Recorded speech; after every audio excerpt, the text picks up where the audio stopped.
Mr. Levitt, seconded by Mr. Mendicino, moves that Bill S-232, an act respecting Canadian Jewish Heritage Month, be now read a third time and do pass. Debate. The honourable member for York Centre. Thank you, Mr. Speaker. It's a great honour to rise again as the House considers Bill S-232, an act respecting Canadian Jewish Heritage Month.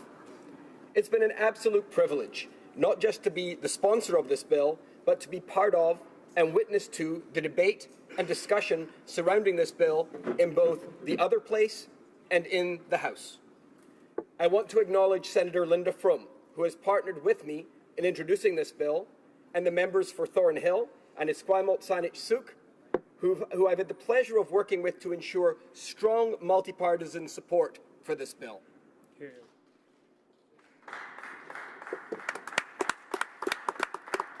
I saw that enthusiastic support as this bill was considered before the Standing Committee on Canadian Heritage, and I hope that it will be mirrored by all members of this chamber as we debate S-232.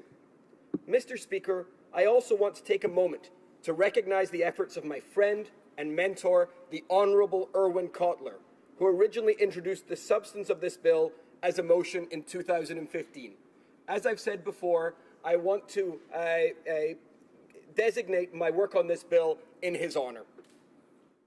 This bill actually came before the Heritage Committee soon after the committee heard representatives of the Jewish community on the anti-Semitism Jewish Canadians face. As we know, Jewish Canadians are constantly the most targeted group for hate crimes in Canada. Anti-Semitism, like all forms of discrimination, has no place in Canadian society. It's testament to the long-standing advocacy of the Jewish Canadians and Jewish civil society that we have come this far on the issue, but there is still so much more to do. While we know anti-Semitism is a very real problem in Canadian society, we can all be proud of the distance we've come as a country. We no longer face the institutional, social, and political discrimination faced by so many Jewish Canadians over the course of Canadian history. It's fitting that we have resumed debating this bill in 2018. This year marks the centenary of the end of the First World War, in which approximately 4,700 Canadian Jews from across Canada fought for their country in spite of the discrimination they faced at home. Samuel Waskey from Winnipeg joined the 44th Battalion as a private and lost his life at the Somme. To avoid what's been referred to as an unpleasant experience because he was Jewish, he changed his name to Waskey from Warshawski. Other Jewish soldiers took the more drastic step and registered as Protestants. Saskatchewan Jews were among the first to volunteer during both World War I and II, and many lost their lives fighting in Europe. The province honored those who sacrificed their lives, including a number of Jews, by naming lakes after them. Among these eternal memorials to our fallen are Fabish Bay, after Jack Fabish from Markinch, Saskatchewan, Levine Lake, after David Levine from Swift Current, and Glansburg Lake, in honor of Maurice Glansburg. During the Second World War, over a third of all Jewish Canadian men over 21 served in the Canadian Expeditionary Forces. This in spite of the discrimination and many hurdles they faced. 2018 also marks the 70th anniversary of the end of Canada's notorious none is too many policy. From 1933 to 1948, under this policy, only 5,000 Holocaust refugees were admitted to Canada, the fewest of any Western country. The most egregious example of this misguided policy was in 1939, when Canada turned away the MS St. Louis.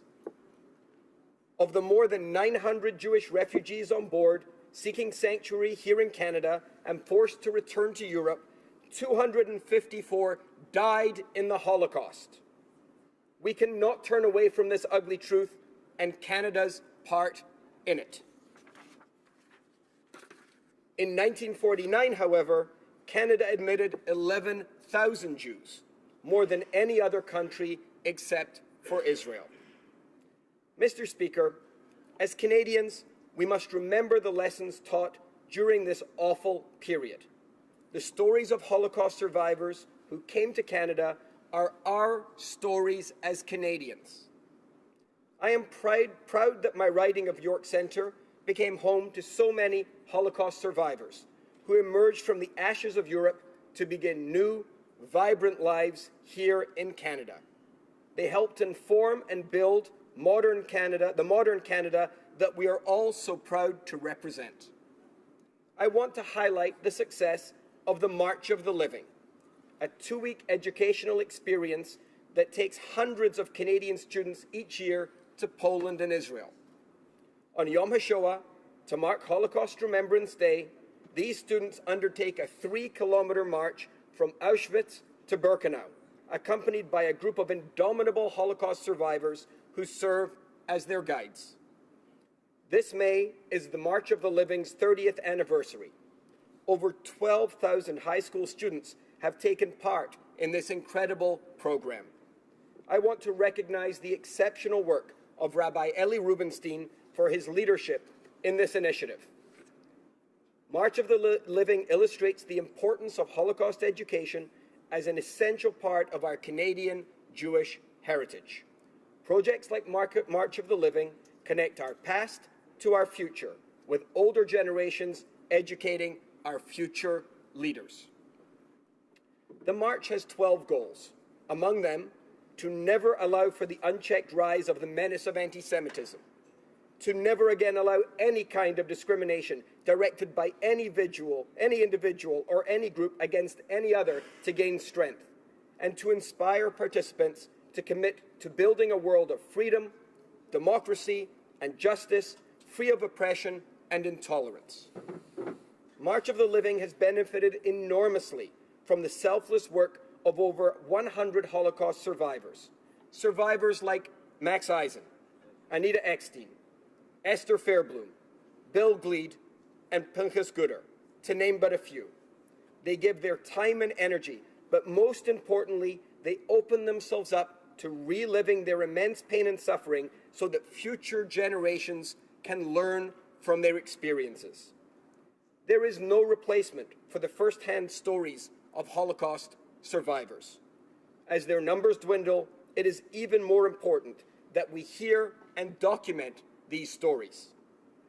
Nate Leipziger is one of the hundreds of survivors of Auschwitz who came to Canada, but has returned to Poland 17 times with the March of the Living. I have personally had the privilege of listening to and learning from Nate, from his experiences during and after the Holocaust. One of his most inspirational stories is from a year and a half ago. 73 years after having survived the lowest point of his life at Auschwitz, Nate returned there with the Prime Minister. He described his return to Auschwitz with the Prime Minister as triumphant. As Nate said, when the Prime Minister and I shed tears together in Auschwitz-Birkenau, never have I been more grateful for the welcome given to me by my adopted land. Never have I been prouder to be a citizen of our beloved country, Canada. It was one of the most uplifting moments of my life. The Prime Minister's experience is not unique. It's been shared by thousands of Canadians from all walks of life. Mr. Speaker, Jewish Canadians hail from all corners of the world: South Africa, Russia, Israel, Morocco, India, Iraq, Argentina, and many other countries. Their histories and experiences shape the Canadian Jewish identity and adds to the very fabric of our nation. I'm a proud Canadian, and I'm also a very proud Scottish Jew. Nothing gives me more pleasure than sharing my own heritage, like wearing the Jewish tartan, like I am here today, or donning my kilt, like I did at our annual Robbie Burns Supper on the Hill just a couple of weeks ago. In many ways, the diversity of Jewish Canadians mirrors the diversity of our broader Canadian society, each of us bringing our own customs and our own traditions. These stories have played out in communities big and small across Canada. I'm certain that every member of this House, from every province and territory, can point to the history of Jewish Canadians in their own communities. While the largest Canadian Jewish communities are in Montreal and Toronto, the purpose of this bill is to recognize the role and highlight the stories of Jewish Canadians from coast to coast to coast, from St. John's to Victoria to Iqaluit, and every spot in between. During the debate on S232, I've learned of the histories of Jewish communities from Cape Breton, Niagara Falls, and Hirsch, Saskatchewan. Each community has a rich history and a story to share, like Congregation Emmanuel in Victoria, Canada's oldest synagogue in continuous operation since 1863, or the Jewish community of St. John's, which is one of the oldest in Canada, having arrived in Newfoundland in the 1770s. Even the very small Jewish community in Iqaluit, numbering just 20 people, adds to the very fabric of our Canadian Jewish heritage.